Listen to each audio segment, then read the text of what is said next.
These two pinheads in the Hill who are trying to rally support for Democrats in Congress to overthrow the results of the last election are, in fact, ignoring the will of the American people in every possible way. But, that's what the left does. All right, take a look at this article. It was published this morning on The Hill. I do like that they put a little disclaimer there. The views expressed by contributors are their own and not the view of The Hill. Yeah, if I were The Hill, I wouldn't want to own this idea either. Congress has the power to block Trump from taking office, but lawmakers must act now. Fascinating, by the way. Lawmakers must act now. It's the final week of Congress. Everybody is out of town. It's out of session until the new Congress comes in. I don't know what these people are thinking, but it published today. Evan Davis, David M. Schulte, they were both presidents of the law review of Yale and of, I believe it was Princeton. I'll confirm that for you in a second. They also clerked with Justice Potter, not Harry. This goes back to, I think he was on the bench until 81. So these guys have been around a while, let's just say. But here's what they're maintaining. The Constitution provides that an oath-breaking insurrectionist is ineligible to be president. Well, that's fascinating.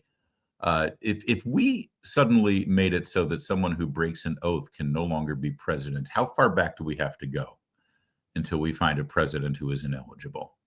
It's pretty much almost every president in my lifetime. Maybe not Reagan, actually, but beyond that, boy, a whole lot of oaths being broken. That's fine. Insurrectionist is a fascinating word. Let's hold that aside for a second. It's the plain wording of Section 3 of the 14th Amendment to the Constitution. By the way, anytime any expert tries to tell you what the plain reading of something is, always get your antenna up. Because when they tell you that something that is debated hotly over the decades, and in this case, over the centuries or century and a half, in something that the Supreme Court has never actually weighed in on, when they say, well, it's the plain reading of the text, you always know that they're trying to lie to you. All right. Here's the language. No person shall ... I do like that. So it's the plain reading of the 14th Amendment, Section 3, but they don't put every word of Section 3 of the 14th Amendment in. I'm sorry. Is there space considerations there on the Hill opinion page that you have to excise all of the data and words from the Section 3 of the 14th Amendment? That's fine. No person shall ... hold any office, civil or military, under the United States or under any state, who, having previously taken an oath ... to support the Constitution of the United States, shall have engaged in insurrection or rebellion against the same, or given aid or comfort to the enemies thereof. The disability can be removed by a 2/3 vote in the House. All right. So this was obviously, for those of you who, I'm no history buff, but I'm pretty sure that the 14th Amendment, which was actually ratified right after the Civil War concluded, was maybe addressing issues that had happened during, I don't know, the Civil War. And if you wanted to find what an insurrection or rebellion against the Constitution of the United States might have looked like, you might want to look at the Civil War, not January 6th. But what they're maintaining here, of course, is that January 6th constitutes an insurrection or a rebellion against the Constitution of the United States. It's fascinating, and I've made this point before, but let me just remake it again. One must, I think, take for granted that the vast majority of those people who were on the National Mall on January 6, 2021, to voice their displeasure over the events that were taking place and the happenstance of the post-election day ballot shenanigans that we saw in many states. Is it fair to say, just between you and me, let's just, we don't need to debate this. Let's stipulate the fact that the vast majority of those people that day waving their American flags and their MAGA flags and wearing their MAGA hats, whether they entered the Capitol or not, the vast majority of them probably enjoy their Second Amendment rights. Do you think it's a fair bet? I hate to stereotype, I hate to make assumptions, but do you think it's a fair bet, if you had to pick, if you had to, take a side on this, that the majority of the people that day on January 6th probably are gun owners? Right? I think it's a fair bet. I think it's a fair bet that those people all enjoy and exercise their Second Amendment rights. And yet here was the day that they led, I'm sorry, what was it again? An insurrection or rebellion against the country, and to a man, they all left their guns at home.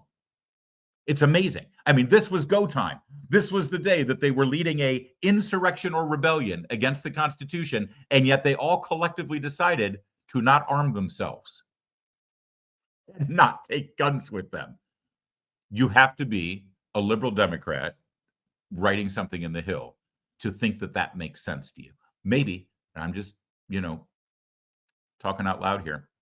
Maybe the fact that none of them were armed that day suggests that it wasn't an actual insurrection or rebellion to overthrow the government and Constitution of the United States. I could be wrong. It's up for debate. Why don't you tell me in the comments section, and we'll have a nice conversation about it. Okay. So they go on to say disqualification is based on insurrection against the Constitution, not the government. The evidence of Donald Trump's engaging in such insurrection is overwhelming, they say. The matter has been decided in 3 separate forums. Funny that they should say forums, not courts, and certainly not courts of law, not criminal courts of law, 2 of which were fully contested with the active participation of Trump's counsel. Boy, you might be thinking, wow, I can't believe that. I missed that. When was that trial? Oh, you didn't miss it. They're just twisting words to make you think that what happened over the last 4 years is something very different than reality. Here's the first fully contested proceeding. It was Trump's second impeachment trial. That's right. The second impeachment trial, apparently, was the court of law that determined that, in fact, Donald Trump engaged in an insurrection and rebellion. President Trump was impeached for incitement of insurrection. But remind me again, what happened at that trial? Was he impeached? No, ladies and gentlemen, he was not impeached in any way whatsoever. And by the way, if in fact Donald Trump was guilty by, how did they put it? Overwhelming evidence.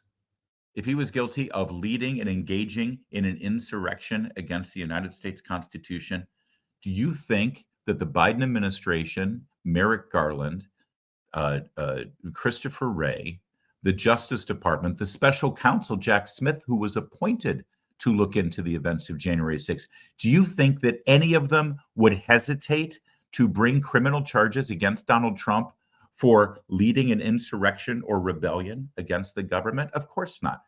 If the evidence was overwhelming, why, in fact, has nobody brought those charges against Donald Trump? It didn't stop them from bringing every kind of nonsensical charge against Donald Trump over the last 4 years, whether there was evidence there or not. But they never brought charges against him for insurrection, despite the fact that, according to these 2 pinheads, the evidence is overwhelming. So they go on to cite that case. They also cite the Colorado hearing before the Supreme Court of the state of Colorado about whether he should be on the ballot or not. That, of course, was overturned by the Supreme Court. They acknowledge that, but they say the court did not address the finding that Trump had engaged in insurrection. See, because the Supreme Court didn't address that and just found that the state of Colorado didn't have the constitutional authority to take his name off the ballot, then that means they stipulated the fact that Trump had engaged in an insurrection, which, of course, is a lie. All of this is a lie. It's balderdash. Oh, and you'll never guess, the third forum that it was determined Trump had led an insurrection against the United States Constitution was the January 6th committee, which they call the bipartisan inquiry of the House Select Committee to investigate the January 6th attack of the United States Capitol. Now, it's a funny thing about that bipartisan inquiry. The 2 Republicans who were considered bipartisan were hand-selected by Nancy Pelosi, as you know. That was Liz Cheney and Adam Kinzinger. Kevin McCarthy, who was the minority leader at the time, representing the Republicans, put other names forward, and Nancy Pelosi would not allow them on the committee. That's how bipartisan the January 6th committee was, by the way. And of those 2 Republicans, the voters of Liz Cheney's district, which is the entire state of Wyoming, by the way, overwhelmingly by like 30, 40 percentage points decided that they rejected her and did not want her representing them anymore. So she's no longer in Congress. Adam Kinzinger, actually, ironically, his district was districted out and drawn away by his pals, the Democrats there in the state of Illinois. So he didn't get a chance to lose in his reelection, but he would have, because Republicans, who these 2 were supposed to represent, hated what they did and rejected them across the board. You see, the voters who apparently were represented in this bipartisan inquiry said not just no, but hell no. You don't represent us and you don't speak for us. And that's the bottom line here, because those very same voters had an opportunity to let the American people know, and let the writers of this op-ed column know, and let the people in the media know, and let the Democrats know, and let Kamala Harris and Joe Biden know, and let Congress and the Senate know exactly how they felt about Donald Trump's participation on January 6th. And on election day, they said, we want him back in the White House. The voters, not just through the Electoral College, overwhelmingly, with Donald Trump winning every single battleground state, sweeping the field, but also in the nonsensical and irrelevant popular vote. But Democrats and people like the writers of this column keep telling me that that's all that's important. Well, in the popular vote, Donald Trump overwhelmingly got the voice of the American people to say, yes, we want him in the White House. And that's the important point here, because these two, what did I call them? Pinheads. These two pinheads in the Hill who are trying to rally support for Democrats in Congress to overthrow the results of the last election are, in fact, ignoring the will of the American people in every possible way. But, that's what the left does. It's sort of part of their history if you look at, the last 110 years of the political left around the world. Some will argue, they say, that the Supreme Court decision in the Colorado case, Trump v. Anderson, precludes Congress from rejecting electoral votes when they convene on January 6th on the basis of the 14th Amendment disqualification. This view lacks merit for three reasons. Actually, I don't think anybody suggests that. It's true. Congress has the sole responsibility and right to reject the results of the Electoral College. I 100% agree with that. The problem is, if I were saying that on January 6, 2021, I would be called an insurrectionist. In fact, ever since January 6, 2021, we've been told that Congress is really just a rubber stamp. They don't have any constitutional power at all. How dare you suggest that this is even up for debate? We were told by the very same pinheads who would write a column like this, egging on Congress to reject the Electoral College results. So let's move on beyond that nonsensical straw man argument. They say to make an objection under the Count Act requires a petition signed by 20% of the members of each house. If the objection is sustained by majority vote in each house, the vote is not counted, and the number of votes required to be elected is reduced by the number of disqualified votes, which, by the way, was exactly what Josh Hawley and Ted Cruz were hoping to make the argument for on the afternoon of January 6th because of the way the Electoral College results were counted in the state of Pennsylvania. They never got to make that argument because of all of the mayhem that occurred because Nancy Pelosi refused to secure the Capitol. But, we don't want to split hairs. They go on to say, if all votes for Trump were not counted, Kamala Harris would be elected president. They're actually making the case to overthrow the results of the election, to ignore the will of the people, and to place Kamala Harris in the White House. I don't want to freak anybody out.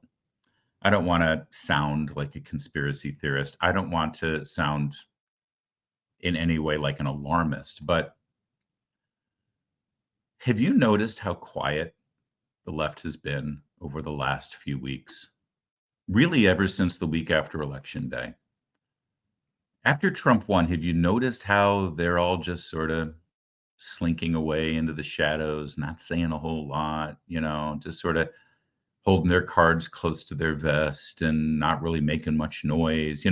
All of this brouhaha about Trump would be a dictator on day one and that it would be a bloodbath if he didn't win, and all the lies that they've been throwing at you, and the contention that if Trump were to become the president, it will be the last free election we have and it will destroy our democracy, even though we don't actually have a democracy. We have a constitutional republic.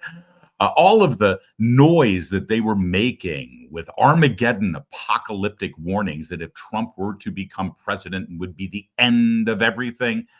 And then suddenly they just stop.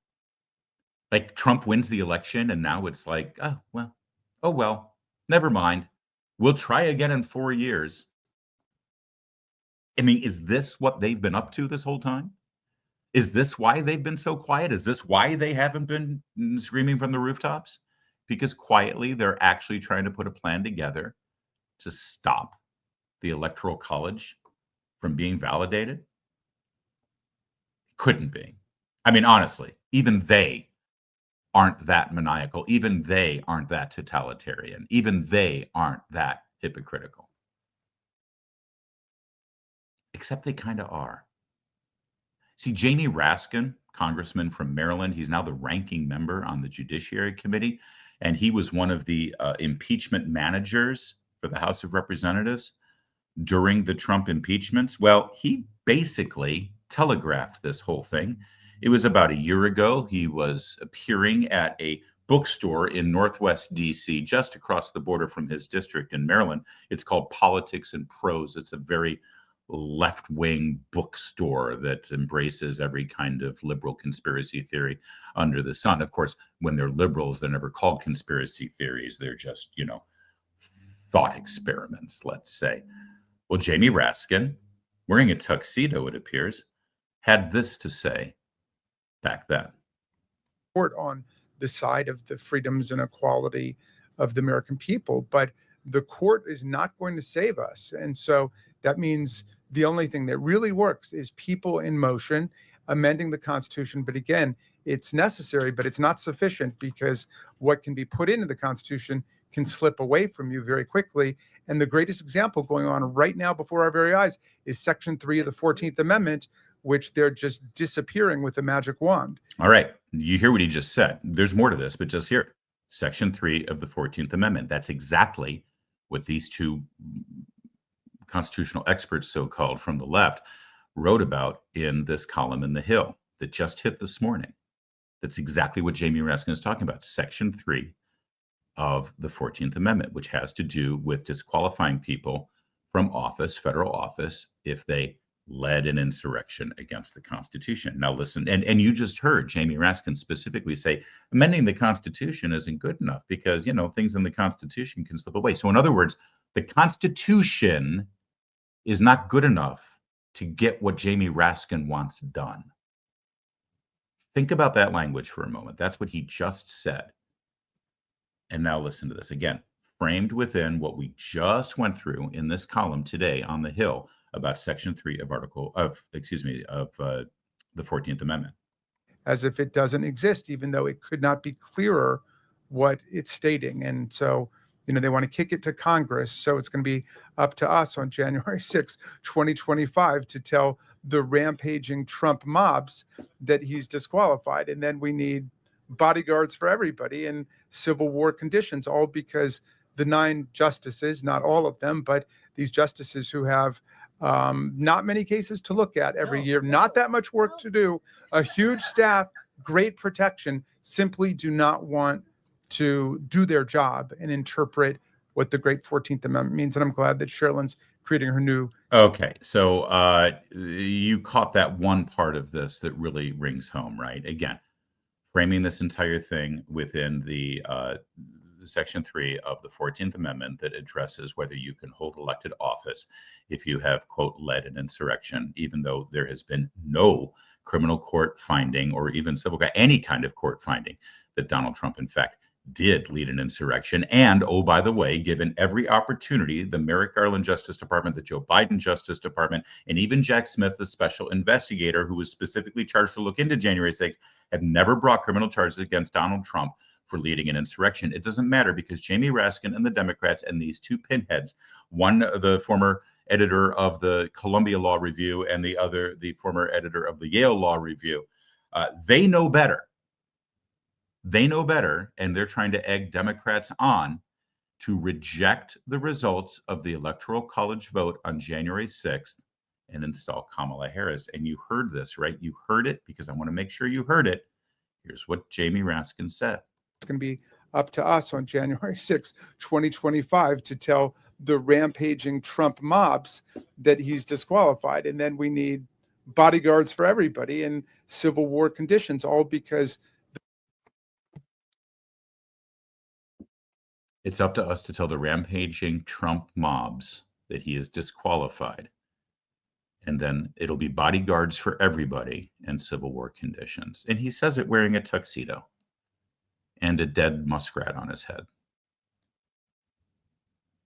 sitting in a nice posh bookstore in elite Tony, Northwest DC, chuckling about Civil War conditions. Of course, this came from a man who was quite confident that Joe Biden would win re-election because the American people would never, ever elect an insurrectionist. somebody who's been found guilty of 34 felonies and all of the bull that they threw at Donald Trump over the last several years, because he was quite confident that this would never occur. It doesn't matter, so he can just say these things and chuckle it away. But now here we are.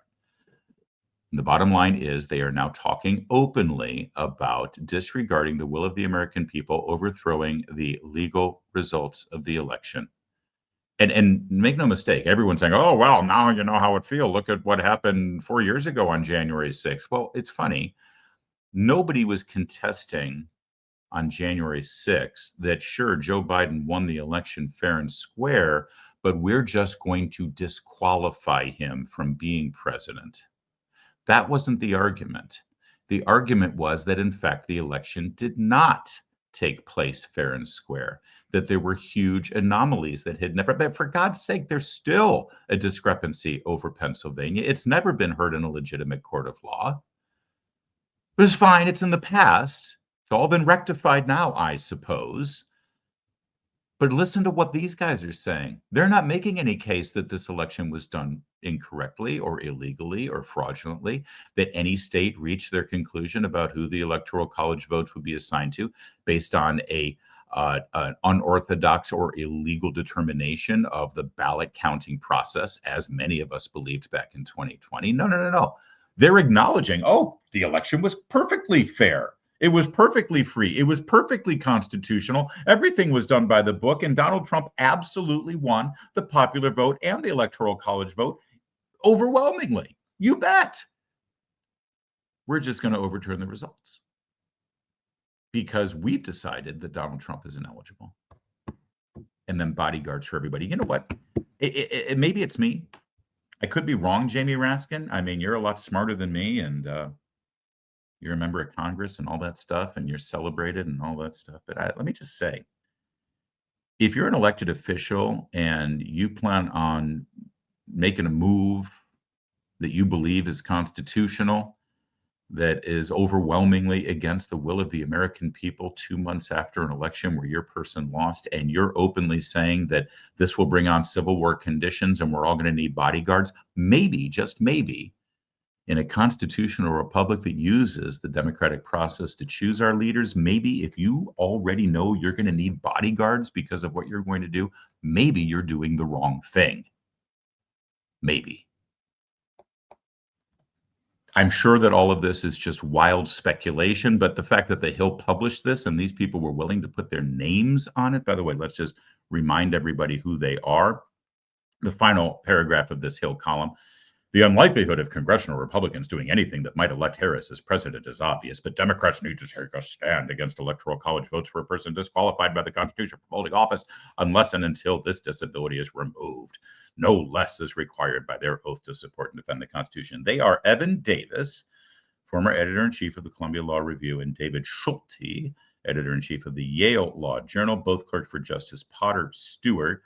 Davis is a New York lawyer, served as president of the New York City Bar, and Schulte is a Chicago investment banker. That's who they are making this case. And I'm sure that it's just probably wild speculation. I'm sure that there's nothing that's going to come of it. I'm sure that this is just angry, crazed leftists screaming at clouds because they're so angry about what's about to happen. I'm sure that they're not going to do this. I'm pretty sure. I'm 60% sure. And you've been notified. Kind of nice of them. What are we, 11 days out from January 6th? You've been notified. They let you know. They're telegraphing it. Maybe they're seeing if this sticks. Maybe they're seeing if other people say, yeah, you know, they've got a point. Maybe. Keep your eyes open. That's all I'm saying. And never forget who the real insurrectionists are. Never forget who the real election deniers are. Never forget who's really trying to overthrow the will of the American people. When they tell you who they are, pay attention. You know, there's a lot in the news about increased tariffs on our trade partners, tax cuts, regulation changes, all sort of on the cusp of happening with the new administration. Learn why gold is a viable diversification tactic now more than ever. See, Birch Gold, the only gold company that I endorse, They're releasing their ultimate guide for gold in the Trump era, and it's got a foreword written by Donald Trump Jr. I think the guy named Donald Trump Jr. might know a thing or two about, well, Donald Trump Sr. Get a free copy of this report along with Birch Gold's free information kit on gold. All you got to do is text my name, Larry, to the number 989898. You know, you hear me talk about this all the time, and I know you've been sort of putting it off or just like, oh, yeah, gold, gold, gold. Listen, what's stopping you from getting this free report on the ultimate guide for gold in the Trump era? It's got a foreword by Donald Trump Jr. Just educate yourself, man. Get the facts. The facts are the national debt continues to increase. Our interest payments on the national debt continue to increase. The fact is that gold is still your hedge against a weakened dollar. Birch Gold is still the company I recommend. You can convert an existing IRA or 401k into a tax-sheltered IRA in gold. So get this report. It's free. Just text my name, Larry, Larry, to 989898.